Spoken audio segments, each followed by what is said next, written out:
Salam sejahtera bagi kita semua. Di sini kami dari kelompok 2 akan mempresentasikan sistem informasi survei kepuasan masyarakat atau SIKEMAS di Kelurahan Sangkar Nihuta.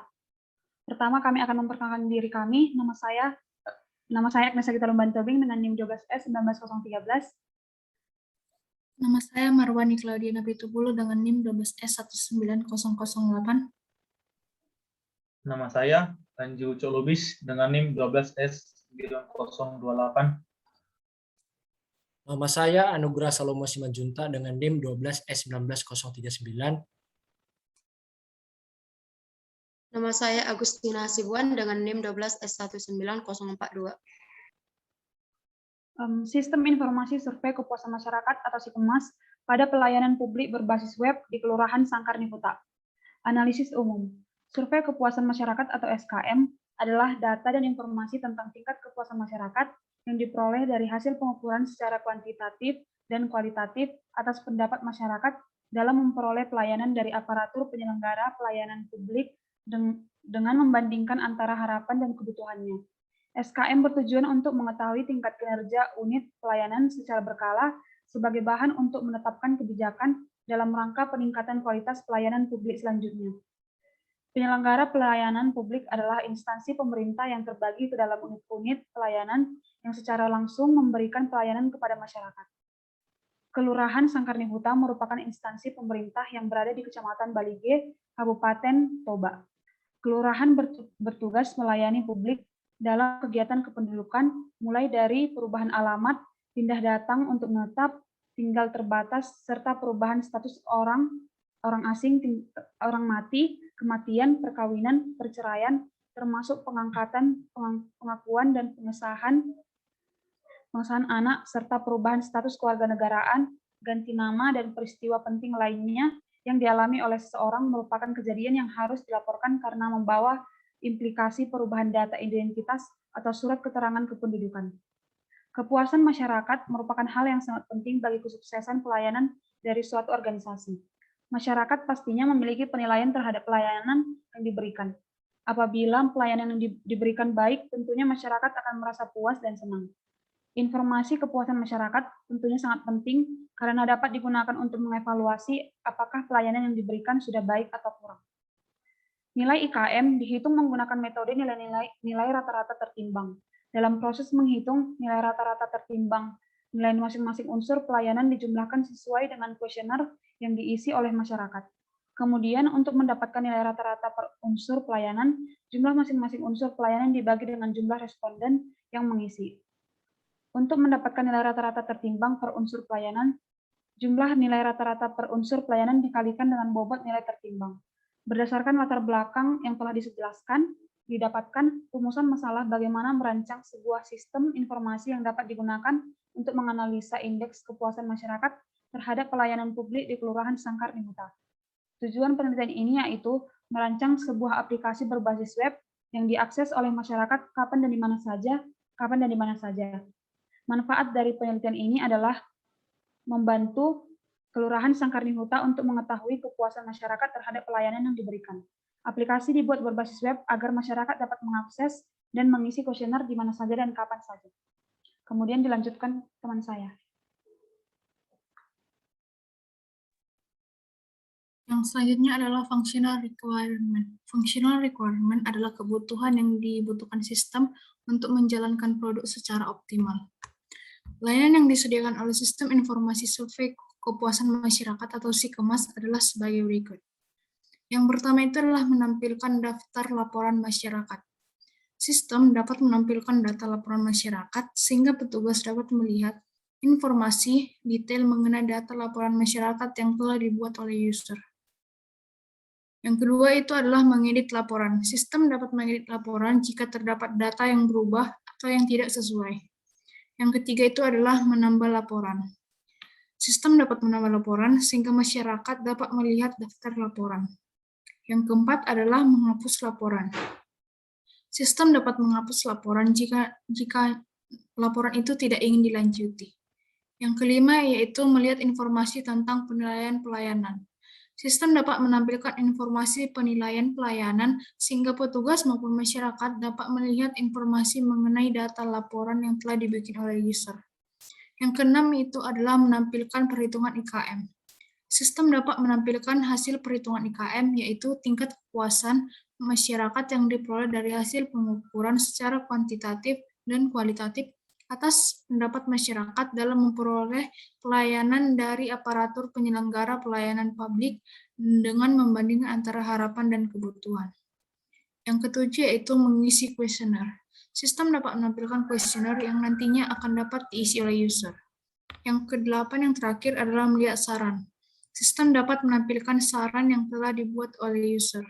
Selanjutnya adalah ERD yang akan dijelaskan oleh rekan saya.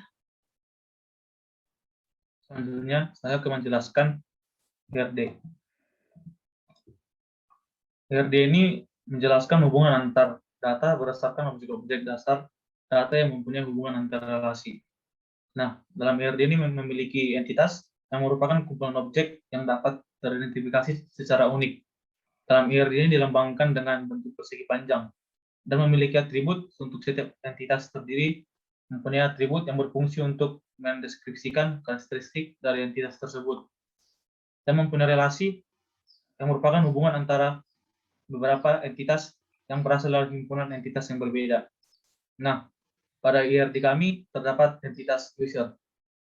Dalam entitas user memiliki atribut alamat, nama, nick, jenis kelamin, nomor HP, ID user, sama email.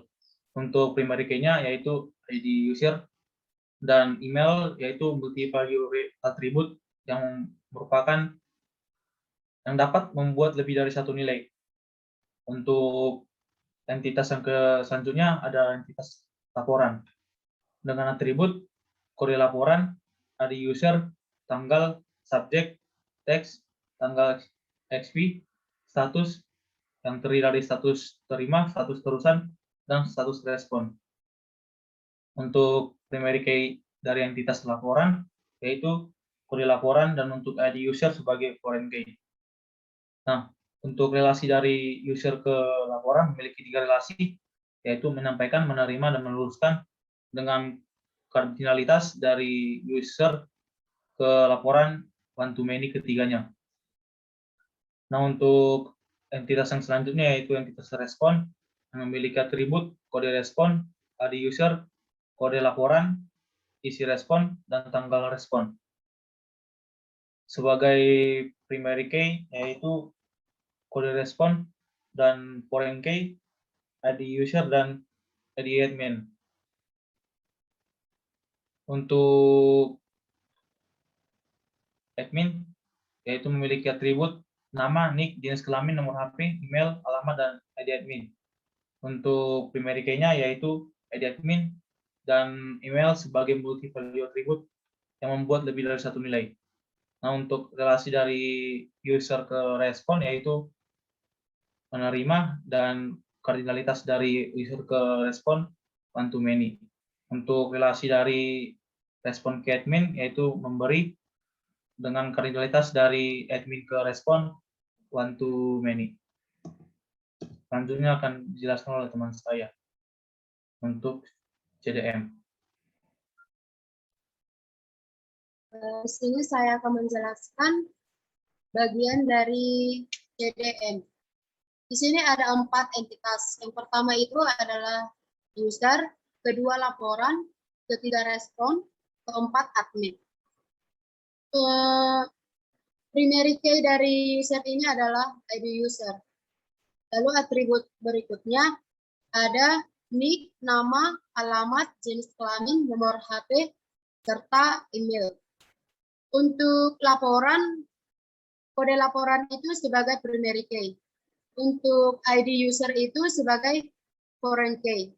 Ada beberapa atributnya yaitu tanggal, subjek, teks, tanggal expired, status terima, status terusan, serta status respon. Untuk relasi dari user ke laporan itu ada 3. Yang pertama menyampaikan, menerima, serta meneruskan. Untuk kardinalitasnya itu kardinalitasnya itu adalah one to many. Sekarang untuk yang ketiga yaitu respon. Untuk kode respon itu sebagai primary key, ID user serta ID admin itu sebagai foreign key. Atribut lainnya ada kode laporan, isi respon, serta tanggal respon. Untuk entitas admin, ID admin adalah sebagai foreign key. Maksud saya sebagai primary key. Atribut berikutnya ada nick, nama, alamat, jenis kelamin, nomor HP, serta email. Untuk relasi dari admin ke respon itu adalah memberi. Untuk kardinalitasnya one to many. Lalu relasi dari user ke respon ataupun respon ke user yaitu adalah menerima dengan kardinalitas one to many. Untuk PDM akan dijelaskan teman saya. Oke, selanjutnya saya akan melanjutkan PDM. PDM itu adalah physical data model. Physical data model itu adalah model yang menggunakan sejumlah tabel untuk menggambarkan data serta hubungan antara data. Jadi yang pertama ini adalah tabel user. Terdapat beberapa atribut di dalamnya, yaitu ID user, memiliki tipe data varchar dengan panjang 20 dan termasuk primary key. Baru nick memiliki tipe data integer dengan panjang 16. Baru nama dengan memiliki tipe data varchar dengan panjang 50, alamat memiliki tipe data varchar dengan panjang 50, jenis kelamin memiliki tipe data varchar dengan panjang 2, nomor HP memiliki tipe data integer dengan panjang 12, dan email memiliki tipe data varchar dengan panjang 20. Kemudian tabel kedua itu adalah respon, terdapat beberapa atribut di dalamnya.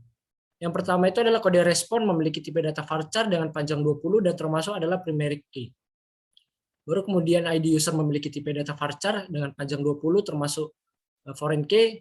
ID admin memiliki tipe data varchar dengan panjang 20 termasuk foreign key. Kode laporan memiliki tipe data varchar dengan panjang 20. Isi respon memiliki tipe data varchar dengan panjang 100. Tanggal respon memiliki tipe data date. Selanjutnya ada tabel laporan. Terdapat juga beberapa atribut di dalamnya. Kode laporan memiliki tipe data varchar dengan panjang 20 dan termasuk primary key. ID user memiliki tipe data varchar dengan panjang 20 dan termasuk primary key.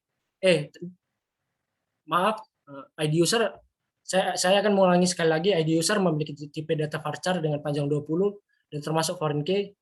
Baru tanggal memiliki tipe data date. Subject memiliki tipe data varchar dengan panjang 100. Teks memiliki tipe data varchar dengan panjang 300. Tanggal XP memiliki tipe data date. Status terima memiliki tipe data varchar dengan panjang 10. Status terusan memiliki tipe data varchar dengan panjang 10. Status respon memiliki tipe data varchar dengan panjang 10. Dan tabel terakhir itu adalah tabel admin. Dan terdapat beberapa atribut juga di dalamnya. ID admin memiliki tipe data varchar dengan panjang 20 dan termasuk primary key. Ini memiliki tipe data integer dengan panjang 16, nama memiliki tipe data varchar dengan panjang 50, alamat memiliki tipe data varchar dengan panjang 50, jenis kelamin memiliki tipe data varchar dengan panjang 2, nomor HP memiliki tipe data integer dengan panjang 12, dan juga email memiliki tipe data varchar dengan panjang 20. Baru kemudian terdapat relasi. Relasi itu adalah relasi antar tabel yang terdiri dari persamaan antara primary key atau kunci primer, tabel yang diacu dengan kunci yang menjadi referensi acuan di tabel lain. Seperti tabel respon memiliki relasi dengan tabel user, itu relasinya itu adalah ID user.